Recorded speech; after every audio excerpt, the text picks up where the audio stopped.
Marc, chapitre 16. Lorsque le sabbat fut passé, Marie de Magdala, Marie la mère de Jacques et Salomé achetèrent des aromates afin d'aller embaumer Jésus.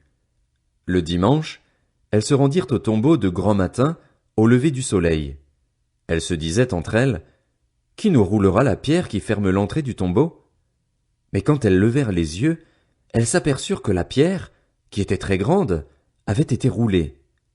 Elles pénétrèrent dans le tombeau, virent un jeune homme assis à droite, habillé d'une robe blanche, et elles furent épouvantées. Il leur dit, « N'ayez pas peur. Vous cherchez Jésus de Nazareth, celui qui a été crucifié. Il est ressuscité, il n'est pas ici. Voici l'endroit où on l'avait déposé.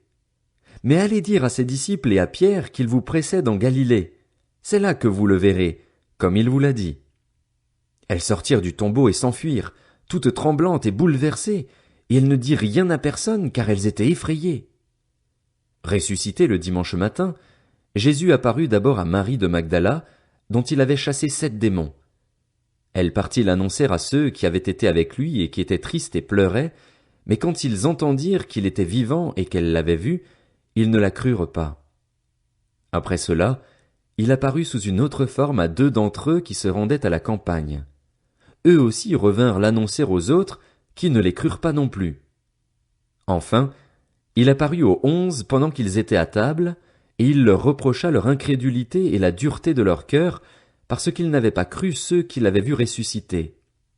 Puis il leur dit, « Allez dans le monde entier proclamer la bonne nouvelle à toute la création. Celui qui croira et qui sera baptisé sera sauvé, mais celui qui ne croira pas sera condamné. Voici les signes qui accompagneront ceux qui auront cru. En mon nom, ils pourront chasser des démons, parler de nouvelles langues, attraper des serpents, et s'ils boivent un breuvage mortel, celui-ci ne leur fera aucun mal.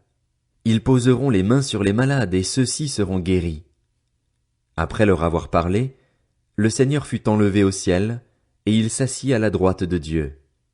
Quant à eux, ils s'en allèrent prêcher partout. Le Seigneur travaillait avec eux et confirmait la parole par les signes qui l'accompagnaient.